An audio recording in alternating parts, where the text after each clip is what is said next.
Magnifique au bout. Il n'y a plus qu'à manger, le couvert il est dressé. C'est magnifique, juste avant de partir en vacances. Ballon de Pogba, le marque Pogba pour Mbappé, dans la surface de réparation, Mbappé qui va écarter, Dembélé la frappe.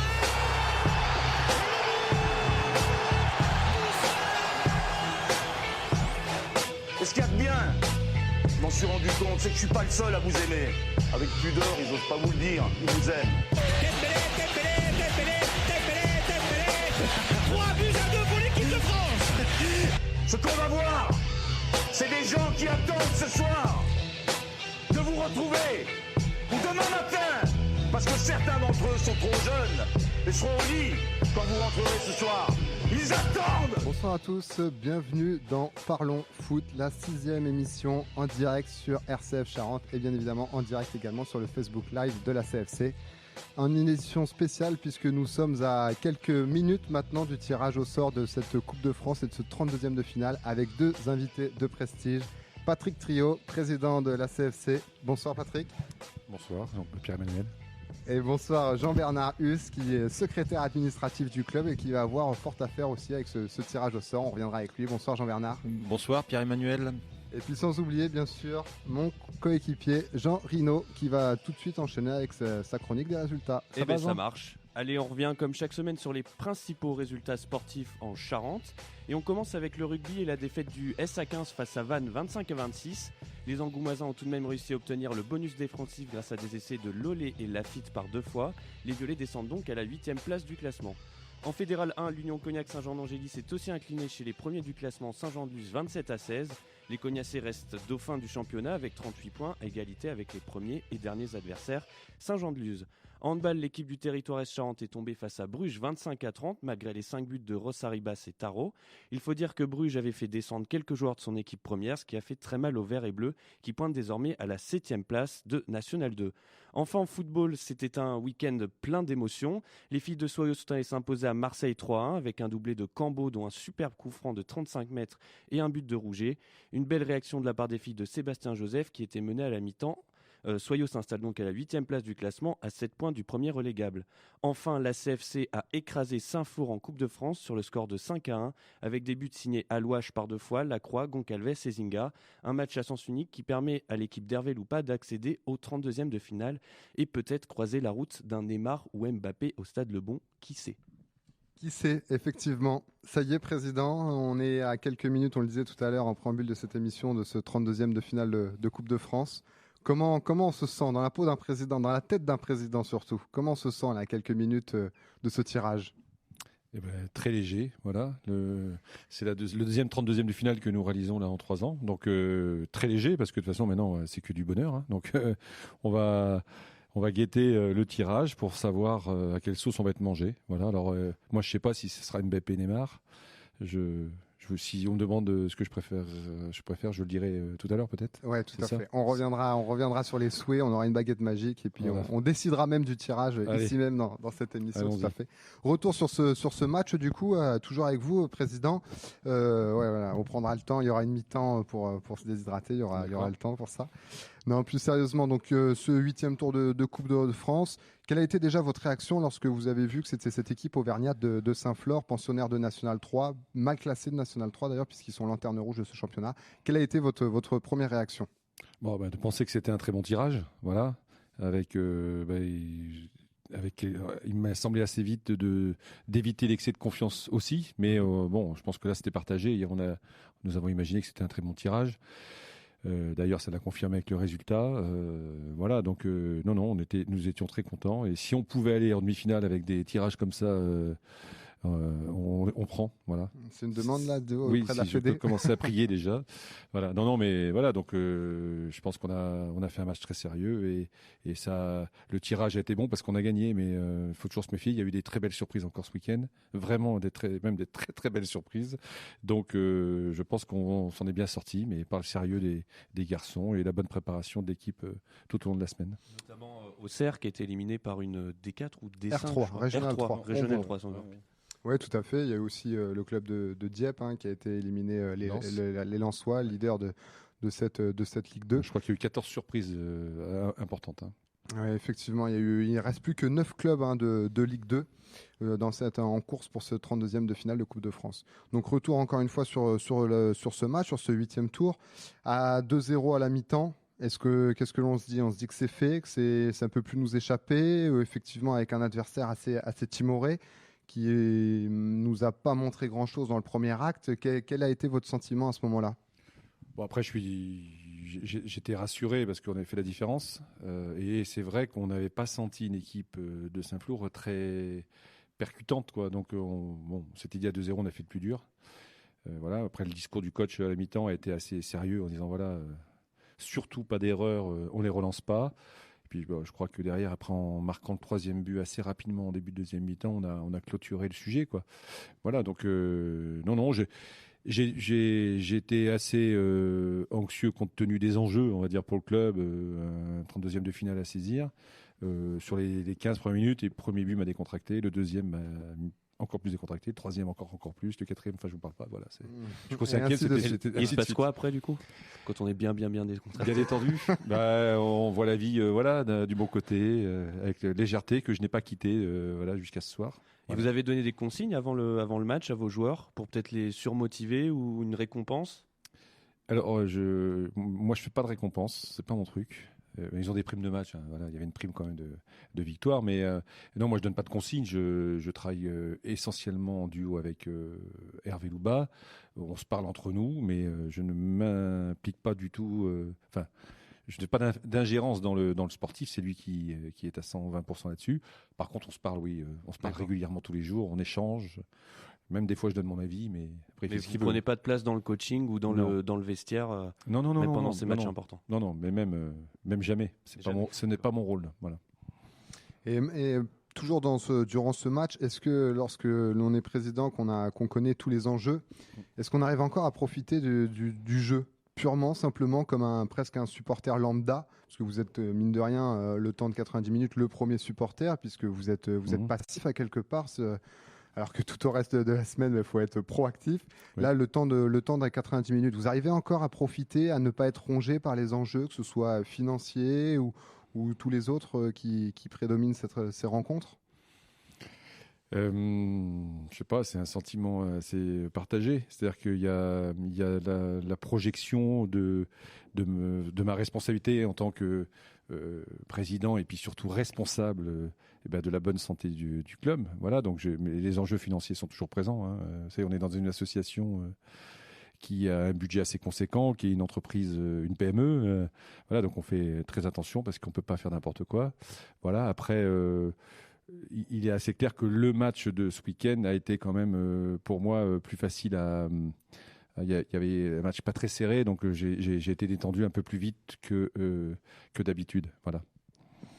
Est-ce qu'il y a des joueurs qui vous ont surpris pendant ce match, qui se sont montrés peut-être plus dynamiques que d'autres ou avec plus d'envie ? Plus animés par l'enjeu ? Non, on venait de prendre un 4-1 aux Herbiers qui était quelque part pas attendu parce qu'on n'avait pas été bousculé par une équipe depuis le début du championnat. On avait été plutôt assez solide. Donc on est arrivé la semaine, il y avait soit on avait un esprit de revanche comme l'avait indiqué le coach dans les vestiaires au groupe, ou soit on avait perdu contre une semaine et on était fragile.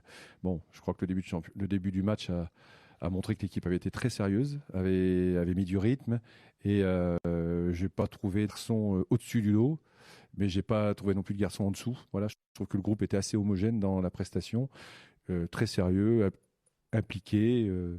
Voilà, donc j'ai pas vu quelqu'un sortir du lot. Et puis c'est plutôt bon signe d'ailleurs. Et oui, puisque l'alternance entre Coupe de France et championnat continue, et la CFC se déplacera dès ce week-end au Stade Bordelais pour un match à enjeu aussi, pour s'éloigner de la zone rouge, puisque la CFC aujourd'hui compte 2 matchs de retard, donc le championnat est un peu faussé, mais mine de rien, là, il faut prendre sa distance avec cette zone rouge. Un match d'ailleurs à suivre en intégralité, en direct, filmé et commenté sur le Facebook de la CFC. Maintenant que la qualification est en poche, qu'est-ce que l'on souhaite ? Qu'est-ce que l'on veut ? Là, vous auriez le sort de ce tirage au sort justement entre vos mains. Qu'est-ce que vous souhaiteriez ? Je serais très embêté parce que la raison me dit qu'un bon tirage serait une équipe nationale 3 chez nous, par exemple. Ça serait la raison et les finances qui parleraient, avec une chance de passer et puis d'aller un peu plus loin. Et puis financièrement, que ça soit pour le club intéressant. Et puis on se dit aussi, dans un coin de tête, tiens, si on attrapait le PSG par une oreille, qu'on les faisait venir à Angoulême, il y aurait un petit clin d'œil parce que dedans, dans le groupe du PSG, il y a quand même un ancien angoumoisin, Abdou Diallo, et que ça ferait plaisir de recroiser. Voilà, donc je suis assez partagé. Mais si je pouvais faire un souhait, ça serait une Nationale 3 chez nous en 32e et une Ligue 1 en 16e chez nous. Et pourquoi pas le PSG. Et Hervé Louba, l'entraîneur, a dit notamment à nos confrères de Charente Libre, je rêve d'une Ligue 1, mais on a 2 chances sur 3 de se taper un mauvais tirage. Donc pour lui, tout ce qui n'est pas Ligue 1, en fait, est un mauvais tirage. Vous n'êtes pas d'accord avec ça? Non, mais alors je pense qu'il... C'était peut-être sous l'euphorie après le match. Non, mais je pense qu'il voulait dire que le fait de se déplacer déjà, c'était pas forcément un bon tirage, on peut l'imaginer. Voilà.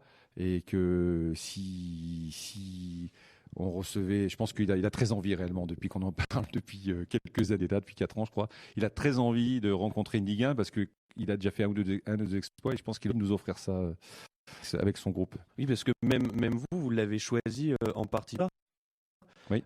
Vous aviez notamment dit il y a la volonté de prendre quelqu'un qui sait sublimer ses équipes et sortir des Ligue 1 en Coupe de France. Donc c'est-à-dire que vous avez vraiment une envie de faire monter ce club Angoulême en Coupe de France. J'ai envie, comme un bon Charentais moyen et fier de sa Charente, que la ville et les départements. Voilà, si demain on a une équipe de Ligue 1 ici, on va sûrement être attractif pour que les passionnés du club et puis faire une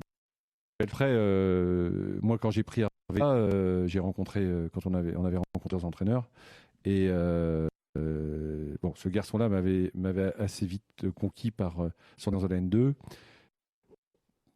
Voilà, entre le bon gars et le mec qui est très professionnel. Et puis il y avait eu l'étincelle, c'était ses parcours en concurrence avec Moulin, où je crois qu'il a fait un 16e, un 8e, un quart. En éliminant Toulouse, je crois. Enfin voilà. Et si vous voulez, je me dis, là pour lui global, on a tout.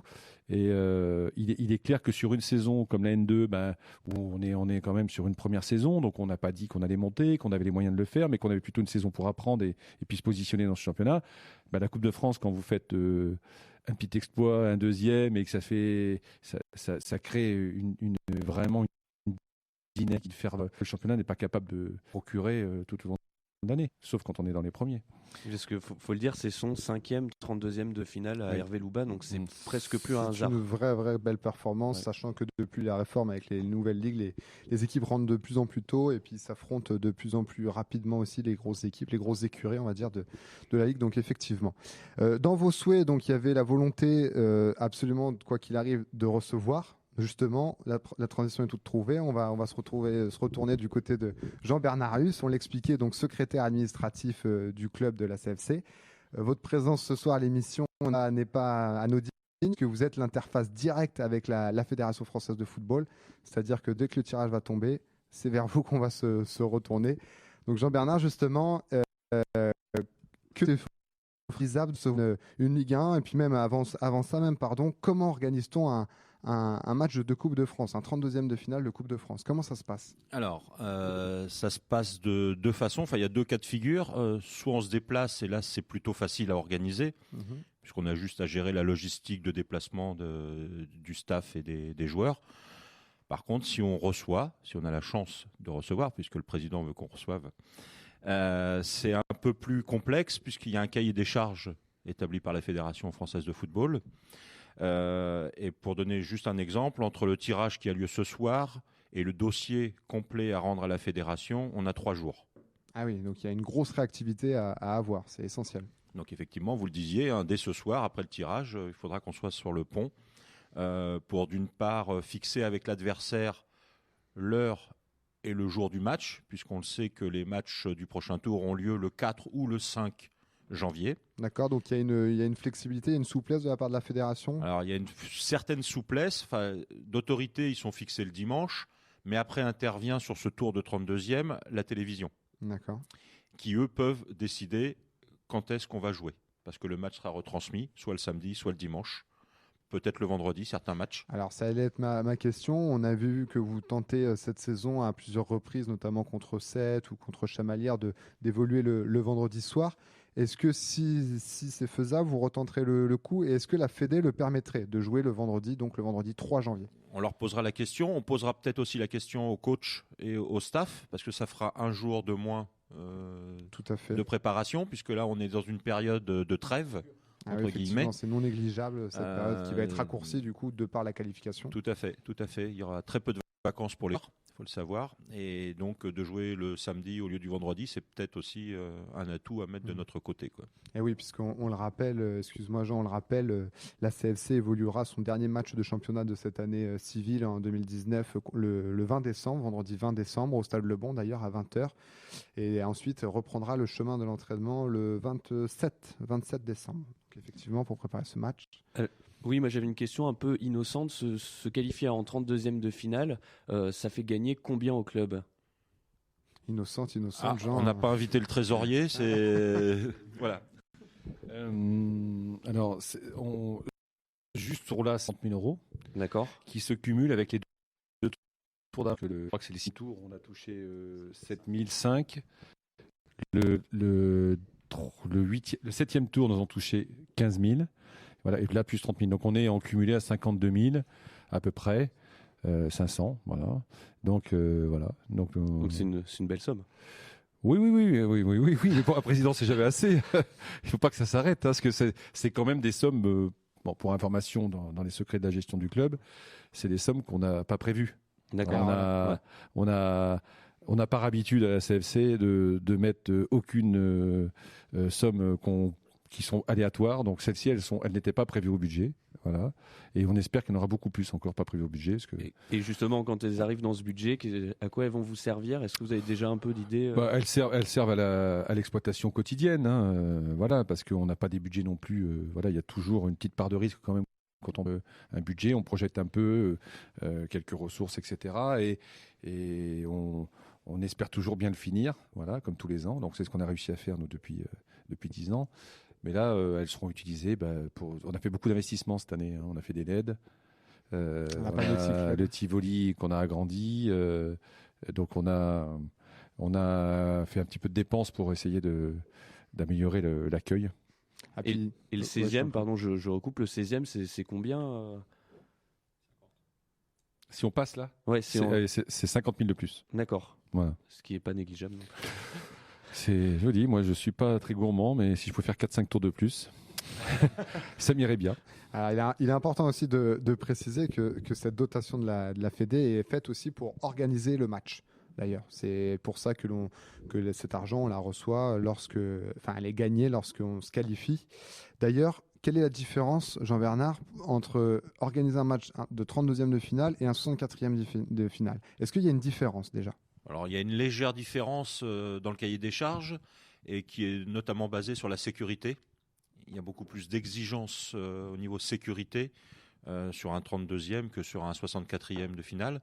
D'une part parce que effectivement, le président disait, si on reçoit encore une N3, il y a moins d'exigences. On l'a vu ce week-end, ça ne changerait rien au match du week-end dernier. Mais malgré tout, la fédération met le curseur toujours un peu plus haut en termes de sécurité. D'accord. Alors que ce soit seulement parce que c'est des clubs de Ligue 1 ou alors les clubs de Ligue 2, ce serait la même chose? Ça serait la même chose également. Le curseur est mis du niveau de la compétition. Donc la 32 finale, on monte d'un cran en termes de sécurité. C'est toujours la sécurité qui prédomine sur l'organisation de la rencontre. D'accord. Donc la possibilité de recevoir une Ligue 1 au Stade Le Bon, elle est faisable, elle est réalisable? Tout à fait. Le terrain et l'éclairage sont homologués pour pouvoir recevoir en 32e de finale, quelle que soit l'équipe, en théorie.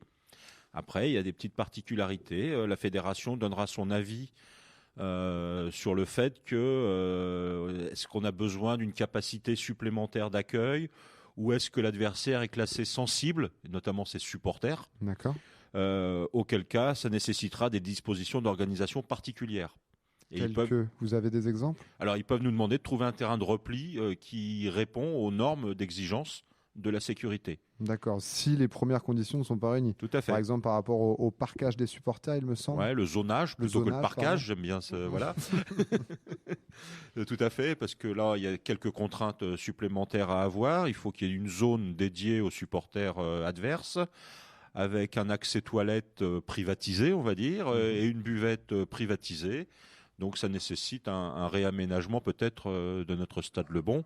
Mais on a quelques semaines et on fera des sollicitations auprès de la ville d'Angoulême pour nous aider à organiser. Et autrement, les terrains de secours, ce seraient lesquels? Est-ce qu'on va plus vers Niort? Est-ce qu'on va plus vers Bordeaux, Chaumont-Delmas? Alors Niort, ils sont également en coupe. Peut-être qu'ils seront notre prochain adversaire, on ne sait pas, on verra ça tout à l'heure. Après, on n'a pas encore, nous, évoqué de possibilité de repli. Ce qu'on souhaite, c'est jouer ici à Angoulême. Donc on va attendre. Et puis ça sera aussi une décision fédérale. Hein. Donc dès demain, on aura, attention, il faut changer de terrain ou pas. D'accord.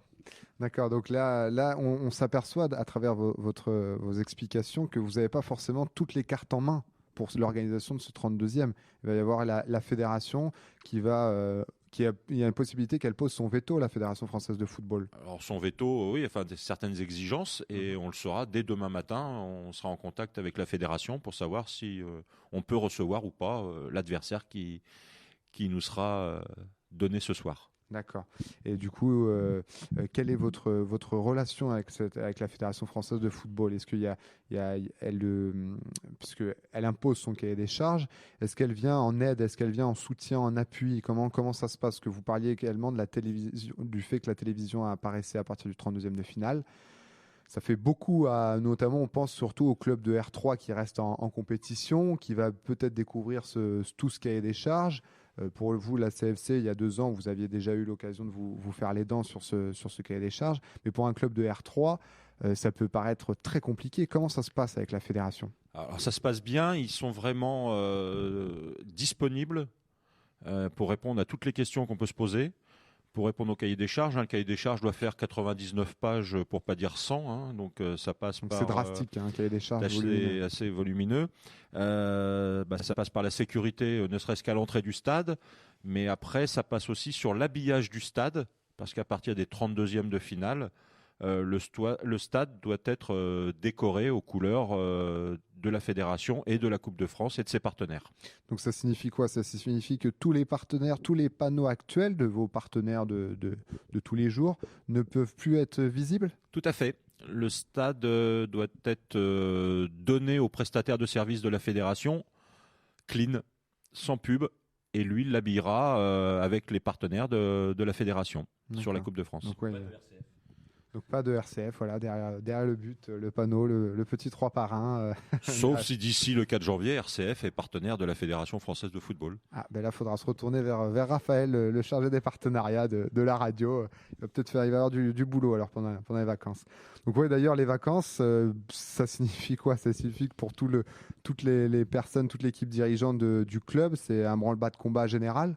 Puisque certes, il y a 3 semaines, mais 3 semaines, c'est rien ou très peu à l'échelle du cahier des charges. Ouais, alors ces 3 semaines, c'est pas grand-chose. Ça va passer vite, surtout qu'on est en période de fête. Donc il y aura quand même quelques... Oui, il y a cette contrainte-là en plus. En plus, tout à fait. Il faut savoir aussi que la fédération mandatera un référent sécurité et qu'il faudra organiser une réunion avec les acteurs extérieurs que sont la préfecture, la gendarmerie, la police, les pompiers, service de sauveteurs, enfin voilà, donc un peu de boulot effectivement. Ah oui, c'est vrai qu'on se rend pas compte hein, quand on se pointe 10 minutes avant le coup d'envoi, qu'on achète notre billet pour rentrer au stade, c'est vrai qu'on se rend pas compte que le match se joue déjà depuis quelques semaines. Alors petite précision aussi, puisque vous voyez qu'il y a les téléphones sur la table, c'est pas de l'impolitesse du tout, c'est qu'on attend d'une minute à l'autre que le chapeau soit tiré. C'est-à-dire que là, il reste donc 64 équipes. Ces 64 équipes vont être divisées en 4 groupes. Donc on va savoir déjà, on va avoir un premier avant le tirage au sort à 20h45, on va avoir déjà une première tendance sur nos 15 adversaires possibles du côté de la CFC. Donc surtout, vous n'hésitez pas, Jean-Bernard, à hurler ce que vous voulez dès que les groupes sont tombés. Ça nous permettra de stresser encore un petit peu plus. Justement, on parlait de la billetterie. Comment la billetterie est-elle gérée? Comment ça se passe? La tarification, est-ce que là encore, vous avez des contraintes à respecter ou au contraire, c'est assez libre, assez variable? Alors, en termes de tarification, c'est libre. Ça sera à nous, à la CFC, de se réunir très rapidement et de définir notre politique tarifaire en fonction des tribunes. Et après, en fonction également du nombre de places. Il faut savoir que sur nous, la tribune d'honneur, sera prélevé un certain nombre de places pour les partenaires de la Fédération française de football. Alors, il y a une marge de sécurité qui est de 10%, donc on retire 10% de la capacité d'accueil du stade, déjà en place. Donc, c'est-à-dire que là, sur un stade de 7000 personnes, ce qui est la capacité du stade Le Bon, maximale, il y a déjà 10% qui sont votés. Oui, tout à fait. Automatiquement. C'est la marge de sécurité. D'accord. Voilà. Donc voilà, pas d'invitation à ces places-là, elles n'existent pas. D'accord. Tout à fait. Et après, sur la tribune honneur, par exemple, il y aura 150 à 160 places d'allouer à la Fédération française de football et de ses partenaires. Et vous avez déjà des idées de fourchettes, vu que vous avez déjà dû organiser ce genre d'événement? Par exemple, si on reçoit une Ligue 1, ce sera plus combien? Si on reçoit une Ligue 2, c'est plus combien? Non, on n'a pas évoqué encore le sujet. On ne voulait pas aller trop vite en besogne. On attendait vraiment d'avoir le tirage et de voir un peu quel adversaire nous sera proposé pour définir la politique tarifaire. C'est toujours un vaste débat en interne, de savoir si c'est pas assez cher, trop cher, en fonction de l'adversaire. Donc on verra rapidement. Et oui, il est pas facile de se mettre à la place de toutes les bourses, et ce n'est pas évident. Donc vous, quelle est votre plus grosse la plus grosse contrainte d'organisation pour vous, qui allait être au cœur de cette organisation, et quelle va être le chantier le plus complexe à gérer? Il y en a deux, je dirais. C'est d'une part toute l'organisation de la sécurité. Qu'elle soit c'est l'enjeu prioritaire. Ouais, qu'elle soit extérieure au stade, avec la gestion des parkings, les rues, les arrêtés municipaux, en fonction toujours de l'adversaire et de l'affluence qu'on estime pouvoir avoir. Et puis après, c'est l'habillage du stade, où il faudra que nous, on cache vraiment toutes les publicités existantes pour que le prestataire de la fédération puisse habiller le stade aux couleurs de la Coupe de France. D'accord, ok. Eh ben, en tout cas, oui, il y a du pain sur la planche. Mais encore une fois, ça va dépendre du tirage au sort et de savoir si Angoulême recevra ou non. Et puis, il est important de préciser d'ailleurs par rapport à ça que la règle des 2 divisions d'écart continue. C'est-à-dire que même si Angoulême est tiré en premier, mais qu'elle affronte d'ailleurs le club de R3 de Hambourg, la rencontre sera automatiquement inversée. Donc justement, on va passer maintenant au moment des souhaits. Chacun votre tour. Quelle serait l'équipe que vous aimeriez recevoir ou alors au contraire aller rencontrer sur leur pelouse? Une équipe, une seule, et pourquoi?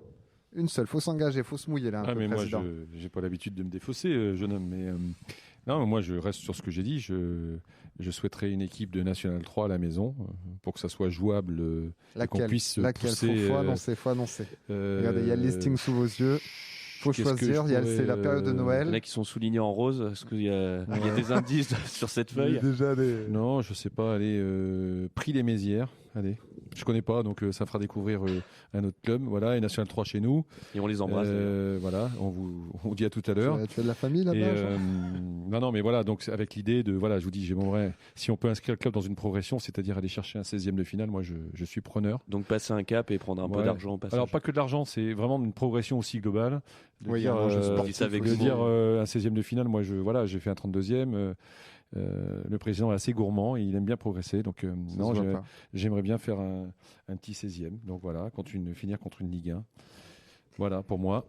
Et de votre côté, Jean-Bernard, quelle est l'équipe souhaitée, rêvée? Alors avant de donner mon souhait, moi aussi j'aimerais bien passer un tour et découvrir le 16e de finale, même si ça nécessitera un peu plus de travail encore, mais ça c'est pas très très grave. Sinon je vais pas être très original, j'aimerais bien recevoir le PSG bien entendu avec sa pléiade de stars. Ça fait rêver, et pour un passionné de football je crois que c'est ce qu'il y a de mieux, quoi. Donc le travail ne vous fait pas peur? Absolument pas. Non, ça, jamais. Au vu de l'organisation. Alors moi j'ai une autre question, une dernière question au niveau du tirage. Pour Monsieur le Président, est-ce que par exemple recevoir Dijon ici, ce serait une bonne ou une mauvaise chose? Oui, ce serait une bonne chose si c'est une Ligue 1. C'est une Ligue 1, mais après c'est une Ligue 1. Oui, On sort Dijon, dis donc. Tu sous-estimes Dijon, dis donc. Ouais.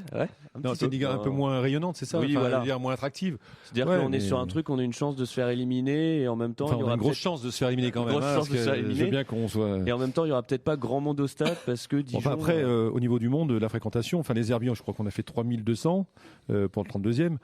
J'espère que si c'est Dijon, on va faire quand même, qu'on va approcher les petits 5000, 6000, voilà. Après, honnêtement, on est en train de philosopher et puis le tirage va peut-être nous calmer violemment, parce qu'il y a quand même, on pourrait avoir un mauvais tirage aussi. Après, c'est comme ça, c'est la vie, et puis on fera en sorte d'être au rendez-vous le mieux possible. Début de réponse à 20h45, heure du début du tirage au sort ce soir donc. Suivez toute l'actualité du club sur nos réseaux sociaux, notre site internet. C'est l'occasion de siffler le coup de sifflet final justement de cette émission. Merci Patrick Triot, président de la CFC, d'être venu, et puis merci Jean-Bernard Russe aussi d'être présent. Et puis bon courage. À très bientôt. Jean, je te remercie également d'avoir été encore une fois à mes côtés. Merci à toi. Il fallait dire qu'on était au Clubhouse de la CFC. Exactement. Parce que tu ne l'as pas précisé. Édition spéciale. On s'est exporté, voilà, tout à fait, au Clubhouse. Et tout ça, ça n'aurait pas été possible sans Raphaël qui est à la technique. Donc merci encore Raphaël d'avoir rendu cette émission possible. Voilà, c'était Pierre-Emmanuel Allard en direct sur RCF Charente. À très bientôt.